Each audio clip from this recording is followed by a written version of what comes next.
Fala, nação rubro-negra, sou eu, Fabrício Lopes, aqui do nosso canal Resenha Rubro-Negra. Vocês já estão vendo aqui atrás as imagens do VAR de Flamengo e Atlético Paranaense. Esse jogo que foi muito polêmico, esse jogo que causou muita dor de cabeça ao Flamengo, causou também dor de cabeça ao Atlético do Paraná. Esse árbitro é simplesmente ridículo, é o Luiz Flávio de Oliveira. Esse árbitro tinha que ser proibido de apitar jogos do Flamengo. Eu falei isso no vídeo hoje mais cedo e algumas pessoas falaram assim: Fabrício, mas a determinação de quem vai apitar o jogo não é do Flamengo, é da comissão de arbitragem da CBF. Sim, mas se o Flamengo trabalha nos bastidores, o Flamengo pode impedir alguns árbitros de apitarem os seus jogos. Eu vou mostrar para vocês aqui, sem eu estar na frente da imagem, falando com o áudio original, esse VAR aqui, esse áudio e essas imagens do VAR que a CBF liberou sobre o jogo do Flamengo contra o Atlético do Paraná. E aí nós vamos conversar depois sobre o que deveria ter acontecido numa arbitragem correta. Vale lembrar que o árbitro foi tirado, foi colocado na geladeira por enquanto, por causa desses erros aí, o árbitro e o VAR. E olha que o VAR era um cara experiente, era um cara bom de VAR, mas nesse jogo aí o camarada errou tudo e esse árbitro é nojento. Tinha que sair do quadro da CBF. Um árbitro que tem comprovado que mentiu na súmula não podia mais ser árbitro da CBF. Mas enfim, ele mas está afastado agora e eu quero discutir algumas coisas com relação ao VAR com vocês. E eu sei que a minha opinião vai ser impopular pra caraca, mas eu sou sincero e não minto para vocês. Também quero falar com vocês sobre as situações de Guilhermo Varela e também da situação do Eric Pulgar. Aliás, nação, vocês repararam num detalhe? O Guilhermo Varela está há 2 dias e meio no Brasil, no Rio de Janeiro, e não há uma imagem sequer do Guilhermo Varela. Ninguém pegou uma foto, nada do Guilhermo Varela. Também o cara conseguiu fugir da Rússia, velho. O cara conseguiu driblar a KGB. Não vai driblar a imprensa brasileira, mas é uma coisa sensacional até agora ninguém ter conseguido sequer uma imagenzinha do Guilhermo Varela. Mas antes da gente falar sobre tudo isso, eu quero falar com vocês sobre se inscreverem no nosso canal. E eu venho falar isso com vocês porque é muito importante. Se não fosse, eu não perderia tempo pedindo para você, meu amigo, minha amiga rubro-negra, se inscrever nos nossos canais. É muito importante e é totalmente de graça. Clicando nesse botão vermelho aí, que você faz com que o nosso canal cresça. Os nossos canais só crescem quando você sai da inércia e clica nesse botão vermelho. Eu sei que parece bobagem, mas para quem produz conteúdo é importante demais. Então ajuda os nossos canais. Se você ainda não se inscreveu, clica nesse botãozão vermelho aí e se inscreva. É 100% de graça. Você não paga absolutamente nada para estar inscrito no nosso canal, beleza? Então dá essa moral pra gente aí, deixa o seu like, que é importantíssimo também, e vamos seguir aqui para as informações do Mengão Queridão. Primeiro, deixa eu colocar para vocês aí o vídeo do VAR do jogo Flamengo e Atlético Paranaense. Espia só. Marcado lá. Atrás, vamos! Tudo limpo atrás de você! Nada! Vamos! Zerado. Como é que foi isso? Pros dois! Amarelo para o 5 e para o 9. Deixa eu ver, deixa passar, gente. Tem pela 1? Tem pela 1? Deixa eu ver pela 1. Pros dois! Um dá uma trombada e o outro chuta. Olha a 3 agora, viu? Veja pela 3. Eu já te expliquei. É verdade. Ok, confirmado, Luiz. Tá beleza. Nem você também, nem você também. 5 e 9. Para, Fernando. Confirmado, tá? Confirmado. Já a quarta falta sua. Checado, vai. Concentrar de novo. Olha. Vai jogar. Ataque, nada. Ataque. Vai jogar. Vamos, segue. Vamos, segue. Vamos. Campo narrou um puxão no 3, tá? Estão checando. Só um instante, vou checar. Vai. Volta. Aguarde, Luiz. Deixa eu ver esse ângulo. Aguarde, Luiz. Vai. Checando possível penal. Ok. Não, a bola. Volta um pouco. Tem outro ângulo? Vai. Vê se tá no contexto da disputa, tá? Volta um pouco. Outro ângulo, esse aqui não me serve. Aquela é aberto mesmo, vai, segue. Não, puxão de camisa que tá puxando pra cima, um pequeno contato ali, o jogador se joga, sem impacto. Pode seguir, Luiz, pode seguir sem impacto, ok?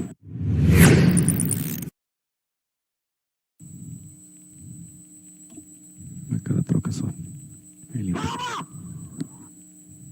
Vai, deixa seguir. Número 14, tá? Número 14. Preciso revisar, depois que terminar Ok. o jogo. Número 14, saiu. Vou checar, ok? Número 14. Deu cartão número 14, tá? Amarelo. Deixa eu ver por outro lado, tem um contato em cima. Calma, deixa eu ver o contato, preciso ver a perna. Ah, em cima. Vai. Ah, em cima, Wagner. Tá no chão. É um contato por cima, um pouco acima, uma intensidade média alta, mas ele tem um contato e recolhe, vai. Toca de lado, não é ponto de contato. Não tem ponto de contato. Deixa eu ver. Calma, Luiz, tô checando, ok? Deixa eu ver um outro ângulo, O jogo tá parado, Vai. o cara tá sendo atendido, você tem todo o tempo. O jogador tá sendo atendido Cara, ele se ainda, tá, atira Wagner? por trás. Ele se atira por trás contra a perna do atleta. Jogando a perna. Ele retira o contato ali, mas ele já se jogou contra. Deixa eu ver em velocidade na mão. Ok. Aguarda, Luiz, deixa eu ver. Ok, ó, ele se joga contra o jogador, vai, volta um pouco antes, vai, ele salta. Deixa eu seguir. Vocês dois, tá? Vocês dois, amarelo. Porra, Ele deu amarelo, tá? já. Ok, Luiz, ok, boa decisão, confirmado. Viram só, pessoal? Agora eu vou falar a respeito desses lances aí, tá? Esse é o primeiro lance do Gabigol com o Fernandinho. O Fernandinho para na frente do Gabigol, olha, ele para na frente do Gabigol para dar o tranco no Gabigol. Errado está o Fernandinho, que dá esse tranco no Gabigol aqui. Não era para isso acontecer. O Fernandinho faz uma obstrução que machuca o jogador e o árbitro chega a falar com ele. É a quarta falta sua. Ou seja, se o lance termina nessa jogada aí, cartão amarelo pro Fernandinho, resolvido o problema, vida que segue. Mas o Gabigol tem um ímpeto absurdo de querer revidar, de ser um justiceiro, de não levar desaforo para casa. Só que ele esquece que ele tá jogando futebol. E no que ele faz isso daí, isso pra mim é agressão. Na moral, isso pra mim é agressão. Ele revidou uma obstrução que passível de cartão amarelo, sim, mas ele revidou com uma agressão. Ficou barato o cartão amarelo pro Gabigol, poderia ser até cartão vermelho. A bola já foi embora há muito tempo, tá no pé do João Gomes e o Gabigol chuta o Fernandinho. Agora, o que levou o Gabigol a dar esse chute no Fernandinho não foi só a obstrução que o Fernandinho fez nele. Em uma jogada anterior, lá no ataque do Flamengo, o Fernandinho ficou conversando fiado com o Gabigol um tempão e o Gabigol conversando fiado com ele lá também, numa falta que teve na esquerda do nosso ataque, na direita da defesa da equipe do Atlético Paraná. Então o Gabigol guardou mágoa dessa conversa e resolveu descontar nesse momento aí. Esse é o problema da gente não ter psicólogo no Flamengo.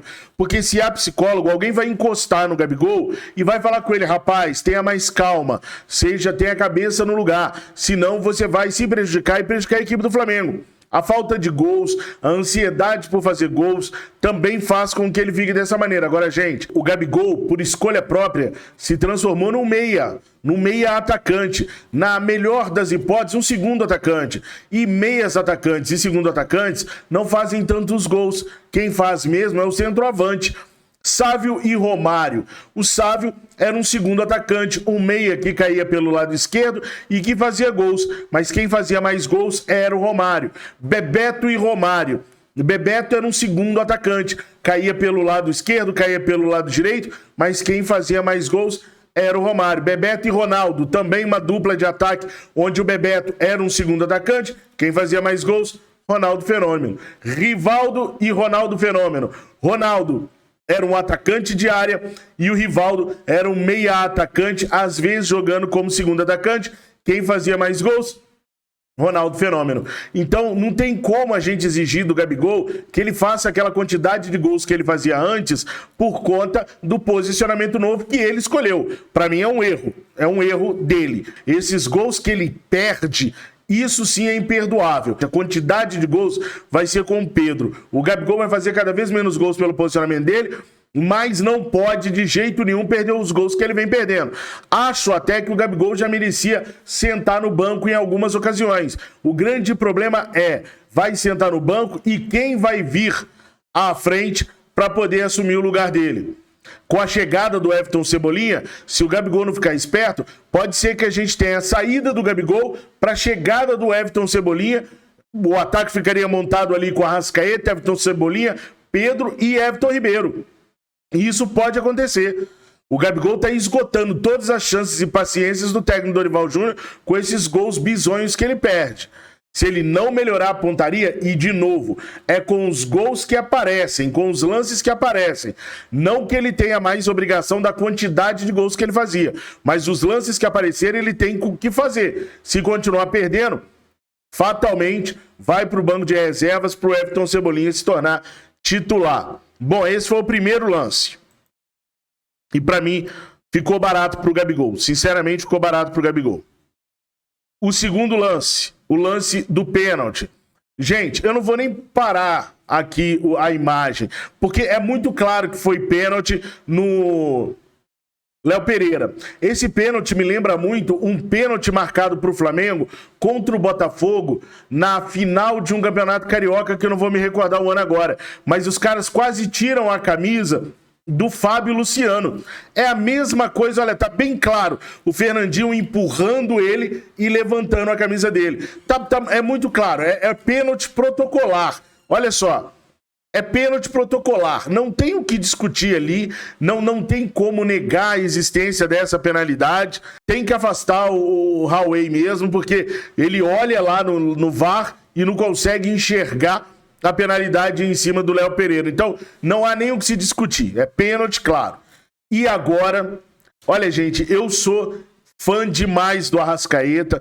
O Arrascaeta para mim é o nosso camisa 10, é o cara que tinha que estar vestindo a camisa 10 do Flamengo, não tenho dúvida disso. É um cara que eu quero no Flamengo por muito tempo, mas o que ele fez foi imprudente demais.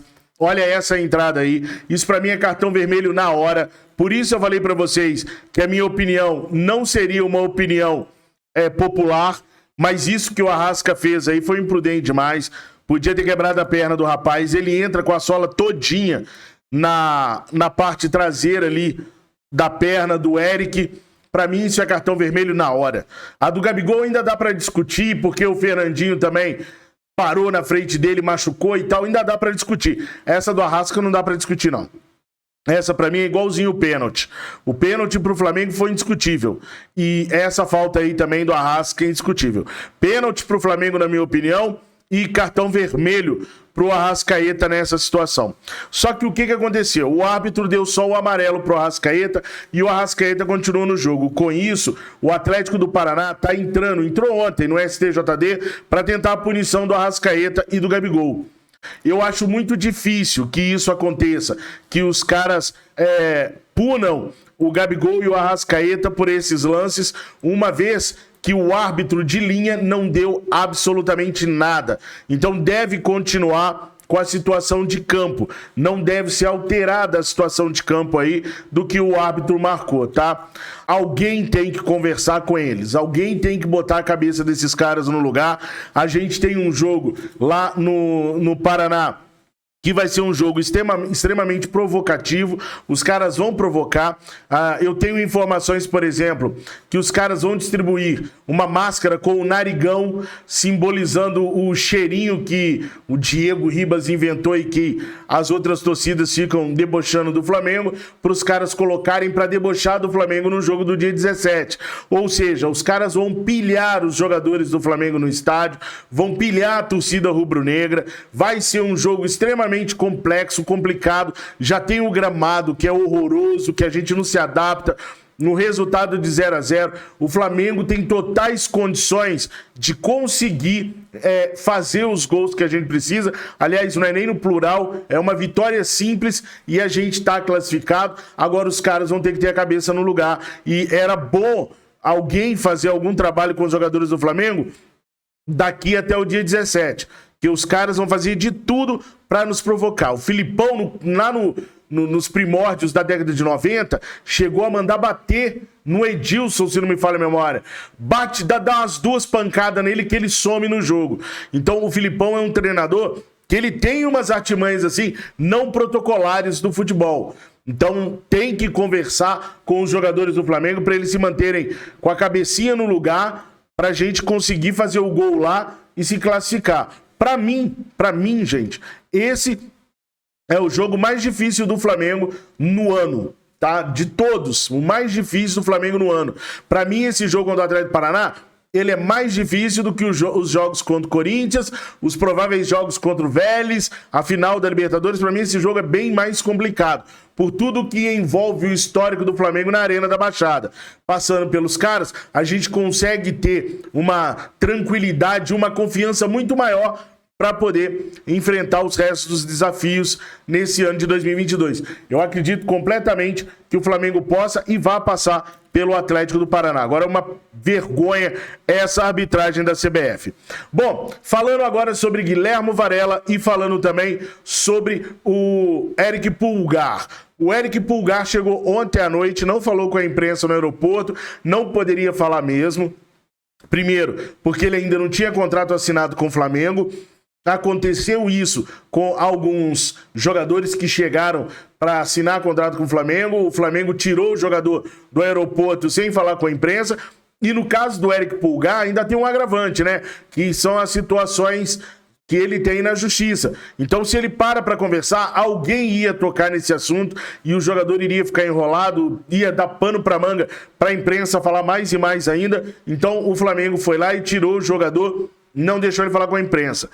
O Eric Pulgar já é jogador do Flamengo, tá, pessoal? O Eric Pulgar assinou nesta manhã de sexta-feira o contrato de 3 anos com o Mengão Queridão, fez os exames aí, já assinou o contrato. O Flamengo deve anunciar em breve. O Flamengo não deve demorar a anunciar o Eric Pulgar, porque o Eric Pulgar vai ficar com a última vaga do Flamengo na Libertadores nas quartas de final. Por quê? Porque já está certo, já assinou. O Guilhermo Varela deve assinar com o Flamengo apenas nesta tarde. Então, como a documentação do Eric Pulgar já está mais adiantada e ele já está assinado com o Flamengo, o Eric Pulgar vai para a Libertadores, para as quartas de final, e o Guilhermo Varela deve ficar esperando para poder ser inscrito nas semifinais. Vale lembrar que nas quartas de final o Flamengo pôde inscrever 3 novos jogadores, substituir 3 jogadores na lista. Os 3 jogadores foram Everton Cebolinha, Arthur Vidal e muito provavelmente o Eric Pulgar. Para as semifinais, o Flamengo poderá substituir mais 3 jogadores da lista de 50. Então, o Guilhermo Varela pode entrar nas semifinais. É claro que a documentação do Guilhermo Varela ia demorar mais para chegar, né? A Fiorentina, no caso do Eric Pulgar, estava doido para o Eric Pulgar sair e facilitou bem a vida do Flamengo. Já o time do Dínamo de Moscou não queria a saída do Guilhermo Varela. O Guilhermo Varela teve que fugir lá da Rússia, teve que despistar a KGB para poder jogar aqui no Brasil. Então é normal que a documentação demorasse mais. Mas pelo que eu apurei, a documentação dele já chegou no Flamengo e ele deve assinar hoje à tarde. Os anúncios então devem acontecer muito próximo de hoje para amanhã, porque a inscrição para a Libertadores América na etapa quartas de final é até amanhã, sábado. Então, muito provavelmente, o Flamengo vai anunciar esses jogadores hoje ou amanhã, até porque vai ter que sair no bid também, né? Tem que aparecer os caras no bid. De hoje à tarde, o Eric Pulgar já deve estar aparecendo no bid, para poder os caras estarem inscritos na Libertadores. Só acredito assim, que aí é um feeling meu, não é uma informação, tá? De hoje até terça-feira, o Flamengo deve anunciar esses jogadores. Acredito até que de hoje até segunda, porque o Eric Pulgar, sendo inscrito, ele pode, inclusive, ser relacionado para o jogo contra o Corinthians, porque dependendo do que o Flamengo planejar para ele, ele pode até estar no banco de reservas contra o Corinthians e o Flamengo aproveitando o jogador. Claro, tudo isso vai depender da forma física do jogador, de como o jogador estava. Tudo isso vai ser avaliado para saber se ele vai ser aproveitado ou não agora contra o Corinthians, no primeiro ou no segundo jogo. Não faz sentido o Flamengo inscrever o atleta e não aproveitá-lo, nem relacioná-lo para o primeiro ou para o segundo jogo das quartas de final da Libertadores, né? Pois é, nação, essas foram as informações que eu tinha para passar para vocês agora. Durante o dia eu vou trazendo mais informações para vocês sobre o que está acontecendo no Mengão Queridão. Eu já pedi para você se inscrever e já te expliquei por que é importante pra gente a sua inscrição. Agora eu peço também o seu like, peço para que você tenha um final de semana maravilhoso, repleto de coisas boas. Fiquem com Deus, saudações rubro-negras!